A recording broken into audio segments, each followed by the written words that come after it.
This is QTV News coming to you from our studios on Caraba Avenue. I am Umudu Gajaga and thank you for joining us. First, here are the main news headlines. Stakeholders in the energy sector gathered on Tuesday to validate the developed energy efficiency bill as part of efforts to develop and implement a national energy efficiency program. The Food and Agriculture Organization and partners in the agriculture sector on Tuesday organized a forum to review and define the strategic actions for its program framework in the Gambia for the next 5 years. Stop Harassment and Online Abuse of Women and Girls organized a stakeholders forum on Tuesday aimed at addressing online gender-based violence in the Gambia. 115 children have graduated on Saturday at Hanson Academy Nursery and Lower Basic School in Sukuta. And in sports news, the Gambia have been drawn in a tricky group in the World Cup preliminary draw as 54 African nations will compete for 9 allocated spots for Africa starting in November 2023. Those were the news headlines, and now the news in detail.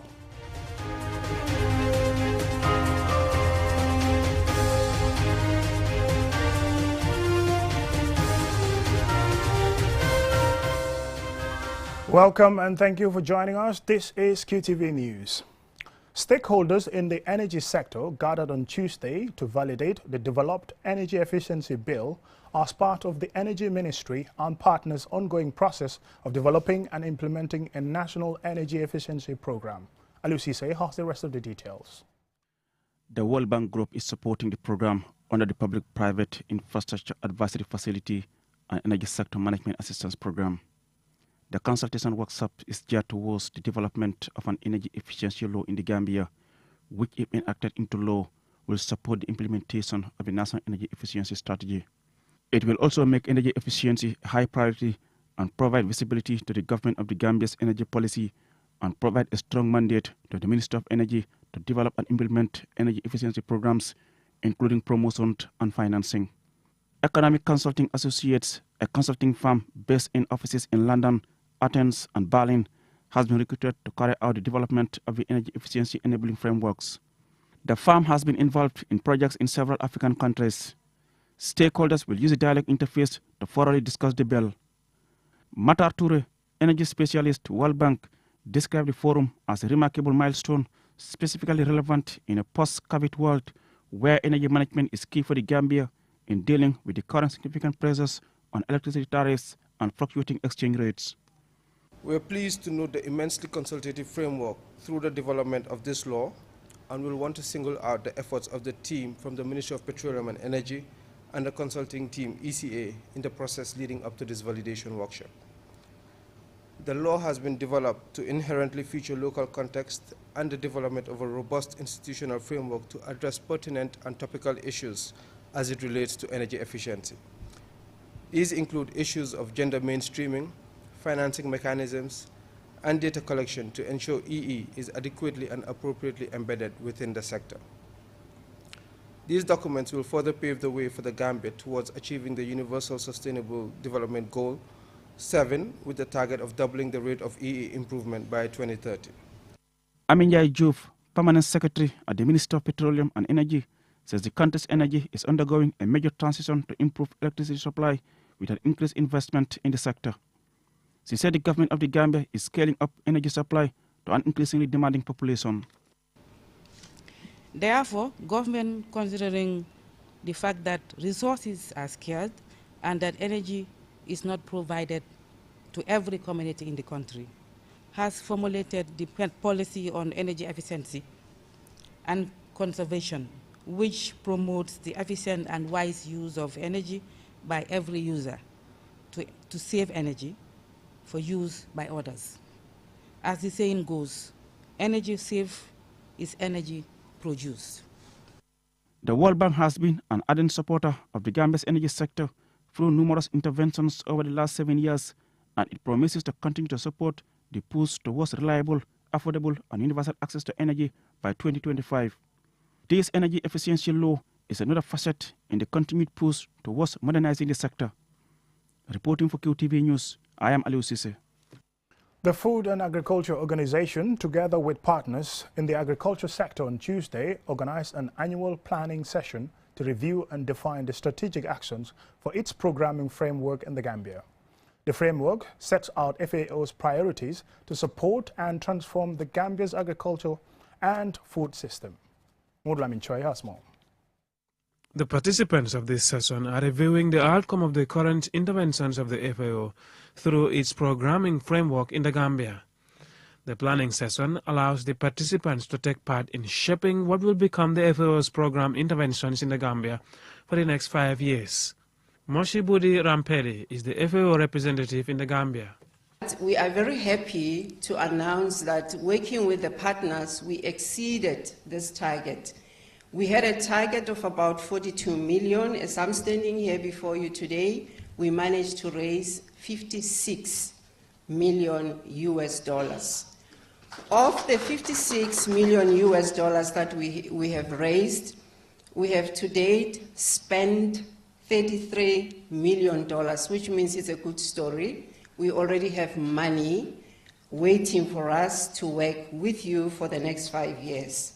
In pursuit of national development objectives of host countries and the UN Sustainable Development Goals, the FAO's country programming framework defines the medium-term response to the needs for assistance in food and agriculture-related sectors. In the Gambia, project implementation in strategic priority areas include human capital development and sustainable agriculture, natural resource, environment, and climate change management. Abdullah Baji speaks on behalf of the UN resident coordinator in the Gambia. As we take stock of our accomplishments, we must also confront the persistent challenges hindering our progress. The adverse effects of climate change, including recurrent droughts and floods, continue to pose significant threats to the food security and agricultural production. In the Gambia, agriculture and related industries play a crucial role in economic growth, driving 33% of the GDP and employing nearly half of the labor force, according to the World Bank. Sariyang Jobate is the Deputy Director General of the Agriculture Department.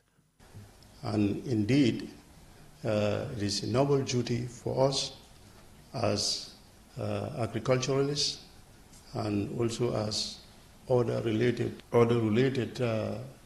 institutions that works with agriculture to ensure that food security, nutrition security, and environmental protection with regards to agroecological factors in this country are preserved. The fisheries sector is vital in the Gambia's food system, as it contributes 6.5% of GDP and provides a livelihood to nearly 200,000 people. This sector is also part of FAO's areas of intervention, aiming at transforming our food system. Our partnership is in sustainable development, management, conservation, protection of the fishery, has enabled the sector to be responsive, sustainable, and effective in attaining its desired goals. Food and agriculture development are crucial to human health, growth, and sustainable development. The Gambia's current food and agriculture profile indicates food insecurity and inadequate resource allocation to the agriculture sector. Across the country, 1 household out of 4 is food insecure. In agriculture, the Gambia's annual budgetary allocation falls short of the Malabo Declaration Agreement, to which it is a signatory. The agreement requires African countries to allocate at least 10% of their annual total budget to agriculture and rural development policy implementation. Mohamed Lamin Choi, QTV News. Stop Harassment and Online Abuse of Women and Girls organized a stakeholders engagement and validation workshop on Tuesday aimed at addressing online gender-based violence in the Gambia. Lena Igwenyipa tells us more. Under its Feminism and Social Media in the Eyes of the Gambia project, supported by the Dutch Ministry of Foreign Affairs through its embassy in Senegal, SHAW, a non-profit organization focused on combating online gender-based violence, gathered various stakeholders to this workshop. Attendees include youth organizations, civil society groups, and government agencies. The objective is to validate SHAW's research and gain a comprehensive understanding of the current state of online abuse in the Gambia. Anna Annette Sambu is the founder of SHAW Gambia. The FASAM GM project is much more than just an awareness campaign. It's a call to action to everyone to be more vigilant, to keep our eyes open for the signs of online violence, and to stand up for the rights of young women and girls. It's a reminder that we all have a role to play in ensuring the internet and social media remain safe spaces for everyone. Technological advancements have facilitated connectivity, information sharing, and the ability to speak out against human rights violations. However, these advancements have also created fertile grounds for alarming levels of gender-based violence against women and girls. Henriette Bruma Sonko, Honorary Consul, the Netherlands Embassy, the Gambia, spoke on behalf of the Ambassador of the Netherlands based in Senegal. Ms. Bruma Sonko highlights the negative impact of social media platforms. In some places, online activities are tracked using advanced technologies with the aims of prosecuting or censoring activists. Another form of negative use of the internet, or more precisely social media, is online harassment and cyberbullying. Threats, embarrassment, or humiliation with the intention to harm a person's reputation are more common than we might think, especially towards women and girls. Rohi Malik Low, the mayor of Banjul City Council, shared her own experiences as a female politician facing online violence and abuse. She stressed that these attacks aim to undermine women's political engagement and silence their voices. I refuse to be intimidated. Needless to explain to you what I went through when I declared my intention to run for mayoral position for the first time in 2018. The online insults and harassment targeted on me and even my family members cannot be emphasized. Honorable Al-Hajimbo, the National Assembly member for Upper Salum, called for collaborative efforts to address online harassment. We need collaborations and capacitate our law enforcement officers to ensure they can easily investigate and prosecute these crimes with the appropriate laws. I would like to say that we all have a responsibility in tackling online gender-based violence in the Gambia, and actions must start now. The workshop provided an opportunity for open discussions on the regulatory challenges and identifying effective strategies and recommendations for preventing and protecting against gender-based violence in the digital realm. The prevalence of online gender-based violence negatively impacts the safety, physical and psychological health, livelihoods, family ties, dignity and reputation of women and girls. Reporting for QTV News, I am Lena E. Gwenyiba. From that report, now we go for a commercial break, and when we return, we still have some more local news stories, sports, and other stories. Do stay tuned. For his kitchen, Prosper was thinking big. He therefore chose big new tiles. He then thought he'd also love a new stainless steel sink and a new mixer app. And now that we're changing the sink, we might as well buy a new kitchen counter, right? Oh yeah, I couldn't resist. Good old Prosper.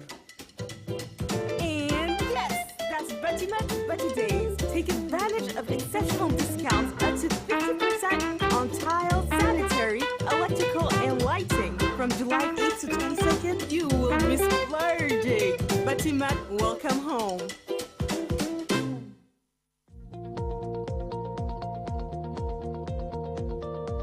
To make sure your company's products and services reach your potential customers, it is essential that you choose the right channel for your marketing purposes. QTV has the widest reach locally and beyond, and we can give your business the visibility it needs. Call QTV Marketing on +220 324 4444 or email us at marketing@qtv.gm and take your business to the world.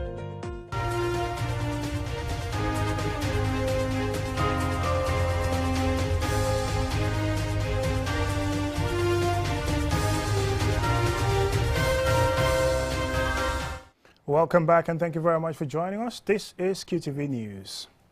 Hanson Academy Nursery and Low Basic School, it's organized its 6th annual graduation ceremony on Saturday for 115 children at its school grounds in Sukuta. The colorful ceremony was attended by parents, guardians, guests and well-wishers. More in this report by Aldel Deli Campbell. Academy was established in 2011 to 2012 academic year in Sukta to promote quality education delivery. The nursery, lower and upper basic schools have an enrollment of 576 children. Habibu Nyashi, head teacher of Hanson Academy, highlights some of the success the school has registered. October of 2022, my school was invited for a spelling bee competition at an educational and training organization called My Farm. Our newly enrolled class of grade 7 competed with grade 9 and 12 pupils. Out of the 15 upper basic schools and senior secondary schools that participated, our technical upper basic came second. December of 2022, Sukuta Week was celebrating its 4th annual event. Debate and spelling bee competition for nursery, primary, and upper basic. Hanson Academy emerged first in all the categories.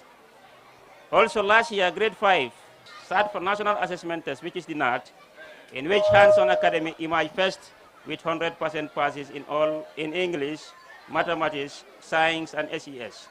Said Moob is the head boy of the school. I am filled with excitement and anticipation as next stage of your life is about to begin. But without the help of your parents or guidance and our teachers, you may not have made it to this day. They have been there for us since the beginning, guiding us, helping us, and watching us grow. They have witnessed us mature into responsible young adults. Our Sanyang guest speaker encourages children to be disciplined. Throughout your time in nursery and primary school, you have been taught the importance of discipline in various aspects. As you leave nursery and primary schools behind, remember that you are equipped with the tools necessary to make a difference. Embrace every opportunity that comes your way. Stay true to your values and never stop learning. The future belongs to you. Mr. Nyashi highlights some of the challenges that they face. The institution is without a sponsor or partnership. Therefore, every ongoing development in the school comes from the school fee that you parents are paying. Any delay on the school fees payment causes a bottleneck for the administration. The low turnout of parents in collecting their kids' report books. If I can tell you, there are report books, there are parents that we know that they didn't know what did their children got since 1st term, 2nd, and 3rd term. They never come to school to collect their report books. The tribal condition of the road linking the school to the highway during the rainy season. Then we also have another challenge, which is interrupted school bus service. But as I speak here, your problem of school bus service will be addressed in the upcoming academic year. The head teacher thanked the school's proprietors, Horeja Toure Diba, staff, parents, and children for their immense contribution to the success of the school. Here is my first step in my career, and I promise God will, inshallah, thanks for the trust and confidence. Today, I have successfully completed my basic education, and it credits goes to my mom and dad. I promise to work hard for excellence in my upcoming grades. Adel Dele Campbell reporting for QTV News.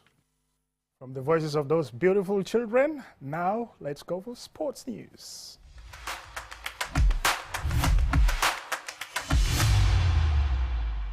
"54 African nations will compete for 9 allocated spots for Africa, with the qualifiers officially starting in November 2023. In addition, 1 team could make it through the playoffs to bring Africa's total representation of the World Cup to 10. The Gambia have been drawn in a tricky group. Here is more in this report. The 2026 FIFA World Cup for the first time will be played across 3 countries, namely Canada in 2 cities, Mexico in 3 cities, with the bulk of the action taking place in the USA across 11 cities. Africa's representation is up from 5 to a possible 10 as a result of the competition being expanded to 48 teams, 16 more than in previous World Cups.